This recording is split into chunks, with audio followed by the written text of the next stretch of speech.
आज हम लोग क्लास 12th मैथ्स का चैप्टर नंबर 1 शुरू करने वाले हैं, relation and function. Relation and function, यह हमारा क्लास 12th का पहला चैप्टर है।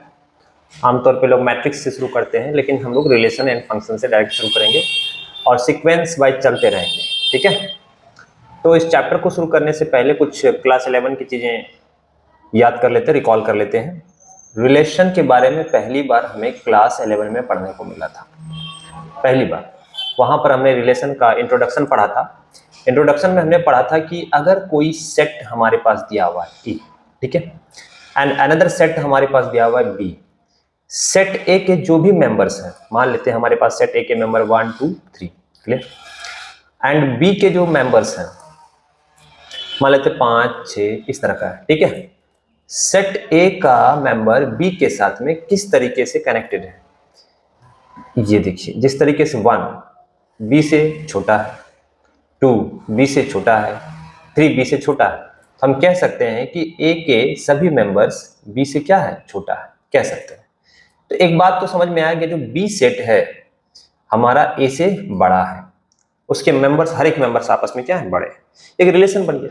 उसी तरीके से फॉर एग्जांपल के तौर पर अगर हम एक और एग्जांपल ले लेते हैं, मान लेते एक ही स्कूल के क्लास 12th के स्टूडेंट, एक ही स्कूल के क्लास 12th के स्टूडेंट और उसी स्कूल के क्लास 11 के स्टूडेंट, मान लेते हैं ऐसा, है ना, क्लास 12th के स्टूडेंट, क्लास 11 के स्टूडेंट। ये भी तो हो सकता है कि मान लेते हैं कि क्लास 12 के स्टूडेंट के जो सेट है ए है और क्लास 11 के स्टूडेंट के जो सेट है बी है।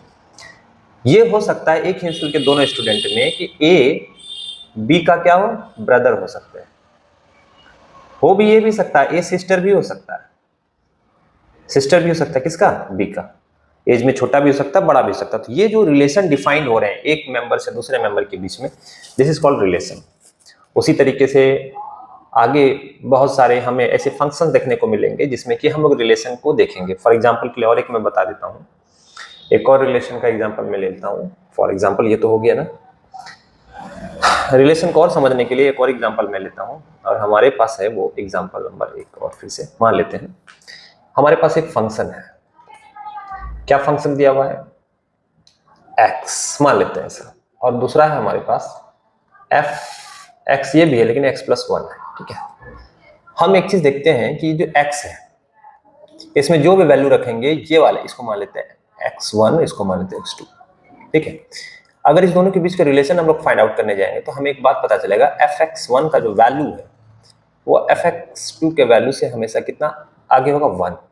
तो इसका मतलब ये हुआ कि हमारा जो fx1 है, हमारा जो fx1 है छोटा है किससे, fx2 से। कितना छोटा, 1 से। तो हर एक मेंबर fx1 के जो भी मेंबर्स होंगे वो fx2 से 1 छोटा होगा और fx2 के जो भी मेंबर होंगे वो fx1 के बड़े होंगे, क्लियर। यहाँ पे 1 और यहाँ पे 2 लगा देते हैं, ठीक है। तो ये एक रिलेशन हो गया कि हाँ भाई ये इससे छोटा है और ये इससे बड़ा, ठीक है। तो खैर ये इंट्रो का हम लोग पढ़े थे क्लास 11 में, और यहाँ जो रिकॉल करने वाली चीजें थी वो थोड़ा सा मैंने उनको रिकॉल कर लिया। फिलहाल इस क्लास में हमको टाइप्स पढ़ने हैं, रिलेशन के टाइप्स पढ़ने हैं, लेकिन उससे भी पहले कुछ टर्म्स को रिकॉल कर लेते हैं। हम लोगों ने क्लास 11 में पढ़ा था डोमेन के बारे में, हम लोगों ने कोडोमेन पढ़ा था, कोडोमेन पढ़ा था, हम लोगों ने पढ़ा था रेंज के बारे में, इज इट क्लियर। और हम लोगों ने पढ़ा था प्रोडक्ट्स ऑफ सेट, इसके बारे में हम लोगों ने पढ़ा था, ये सॉरी ये नहीं होगा, प्रोडक्ट ऑफ सेट्स के बारे में पढ़ा था, ठीक है। तो डोमेन के बारे में जरा समझ लें, एग्जांपल के थ्रू समझेंगे। मान लेते हैं f(x²) एक फंक्शन है और हमने बोल दिया x belongs to natural number, यानी नेचुरल नंबर मतलब 1 2 3 कुछ भी हो सकते हैं, ठीक है। आगे चलते चले जाएंगे। बेसिकली डोमेन जो होता है हमारा, डोमेन जो हमारा था वो इनपुट होता है। किसी भी फंक्शन में हमें इनपुट की तरह डिजायरेबल इनपुट, तो वो डोमेन कहलाता है। सपोज करो कि हमने x का वैल्यू 1 लिया, तो fx1 बराबर 1 का स्क्वायर कितना हो जाएगा, 1 हो जाएगा। ये जो इनपुट 1 डाला, फिर हमें 2 लिया, मैंने 2 का स्क्वायर किया कितना हो गया, 4, और 3 लिया हमने, ये 3 का स्क्वायर कितना हो गया, 9। तो तुम देखो ये जो 1 रखा, 2 रखा, 3 रखा, दिस इज कॉल्ड डोमेन। तो इनपुट जो तुम्हारा होता है desirable input, all possible input भी बोल सकते हो, वो हमारा डोमेन होता है, ठीक है। या और ये जो 1 आया, 4 आया और ये 9 आया, ये एग्जैक्ट आउटपुट है। एग्जैक्ट आउटपुट जो होता है वो हमारा रेंज कहलाता है, एग्जैक्ट आउटपुट। तो कोडोमेन फिर क्या है भाई, कोडोमेन देखो किसको बोलते हैं, रेंज देखो 1 से लेकर 9 तक है, तो इसका मतलब ये है कि हमारा आंसर 1 से लेकर 9 के बीच में पॉसिबिलिटीज थी, यानी कि 2 भी आ सकता था, 3 भी आ सकता था, 5 भी आ सकता था, 6, 7, 8 इस तरीके के आ सकते थे। ये जो पॉसिबल सेट है आउटपुट के, possible set of output is called the codomain. ठीक है, इसके बारे में हम लोगों ने पढ़ा था क्लास 11 में। अब हम लोग क्लास 11 में हम लोगों ने पढ़ा था इसके बारे में। उसके बाद अब हम लोग पढ़ते हैं product of sets, product of sets, product of sets के बारे में पढ़ते हैं। इसका एग्जांपल एक बता देते हैं, अपने आप समझ में आ जाएगा। मान लेते हैं हमारे पास क्या है, ये 1 है और ये हमारे पास 2 है, और B हमारे पास एक सेट है A, B। तो प्रोडक्ट निकालने बोला, A क्रॉस B कर देंगे हम लोग इस तरीके से, 1, A, उसकी तरह से 1, B और 2, A एंड 2, B। ये हमारा होता था प्रोडक्ट। Is it clear? अगर हमारे पास मान लो एक ही सेट दिया हुआ 1, 2, तो इसका सेल्फ प्रोडक्ट करते थे A क्रॉस A। इसका यूज है यहाँ पे 1, 1 हो जाता है, ये 1, 2 हो जाएगा ये, ठीक है, 2, 1 हो जाएगा ये, उस तरीके से 2, 2 हो जाएगा। क्लियर? इस तरीके से हम लोग करते थे। तो यहाँ तक हम लोगों ने क्लास 11 में पढ़ा था, और बहुत सारी चीजें पढ़ा था हम लोगों ने क्लास 11 में, लेकिन यहाँ पे जो जरूरत है बस उसी का डिस्कस करेंगे। जैसा कि मैंने पहले ही बोला था कि इस चैप्टर में रिलेशन ऑफ फंक्शन में हमें रिलेशन के टाइप्स पढ़ना, बेसिकली क्या पढ़ना है, टाइप्स। तो आ जाते हैं टाइप्स में। इंट्रो तो थोड़ा बहुत देख ही लिया हम लोगों ने, आ जाते हैं टाइप्स के बारे में। Types, types of relation on the basis, on the basis of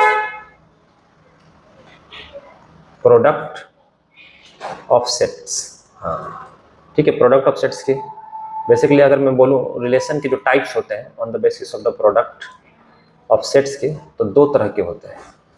एक होता है हमारा एम्प्टी रिलेशन, एम्प्टी रिलेशन होता है एक हमारा, क्या होता है, एक एम्प्टी रिलेशन, और दूसरा होता है हमारा यूनिवर्सल रिलेशन, यूनिवर्सल रिलेशन। एक एम्प्टी रिलेशन होता है, एक होता है यूनिवर्सल रिलेशन। तो सबसे पहले एम्प्टी रिलेशन के बारे में पढ़ते हैं।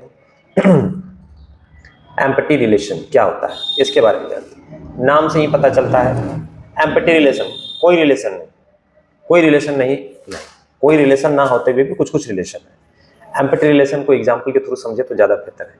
ठीक है, तो हम लोग एग्जाम्पल के थ्रू देखते हैं। और डेफिनेशन तो पहले लिख लें, इनका डेफिनेशन क्या है, एम्प्टी रिलेशन किसको बोलते हैं।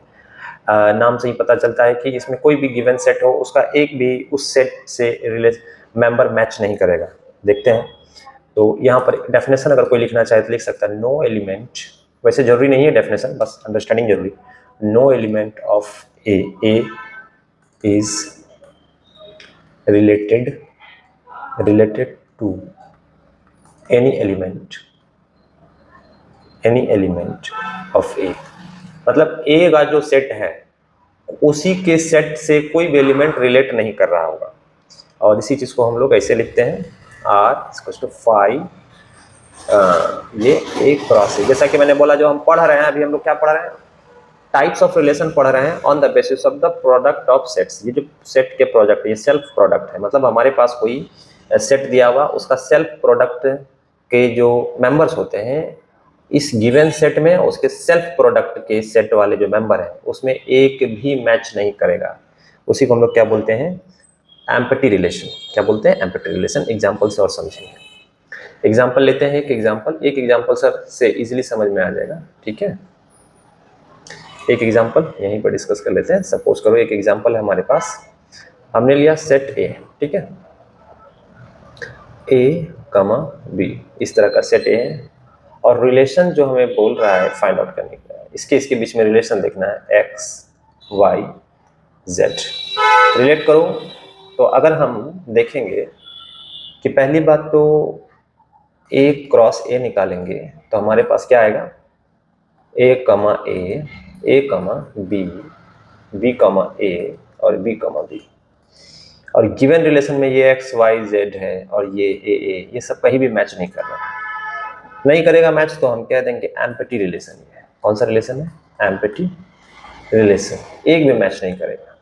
ठीक है, कोई भी मेंबर्स मैच नहीं कर रही है जो हमारा गिवन रिलेशन है, और यहाँ पर एक भी मैच नहीं कर रहा है प्रोडक्ट के साथ। एक ये एग्जाम्पल हो गया। दूसरा एग्जाम्पल जो हम लोग एनसीईआरटी का एग्जाम्पल ले सकते हैं, एनसीईआरटी में मेंशन है, वो हमारा क्या है, एनसीईआरटी में जो एग्जाम्पल एम्पैथी रिलेशन का दिया हुआ है वो हमारा ये, इसमें एनसीईआरटी में बोला गया है अगर रिलेशन आपके पास है ए कमा बी, ठीक है, ये मेंबर्स हैं उसके, तो difference between age of A and B is more than 100 year. यहाँ पे बोल रहा है difference between age of A and B is more than 100 years. कह रहा है कि difference between age of A का एज और बी के एज में 100 ईयर से ज़्यादा का डिफरेंस है। तो आप मुझे ये बताएं ए का और बी का जो एज डिफरेंस है 100 ईयर से ज़्यादा का है। अब ये कैसे पॉसिबल हो सकता है कि 100 ईयर से ज़्यादा का डिफरेंसेस हो? देखिए, कोई भी आदमी, कोई भी मेंबर, ये जो हमारा है आदमी 100 साल तक ही जीता है और बी भी 100 ईयर तक ही जी सकता है, तो दोनों के बीच में 100 से ज़्यादा का डिफरेंसेस कभी हो ही नहीं सकता है, कभी नहीं हो सकता है।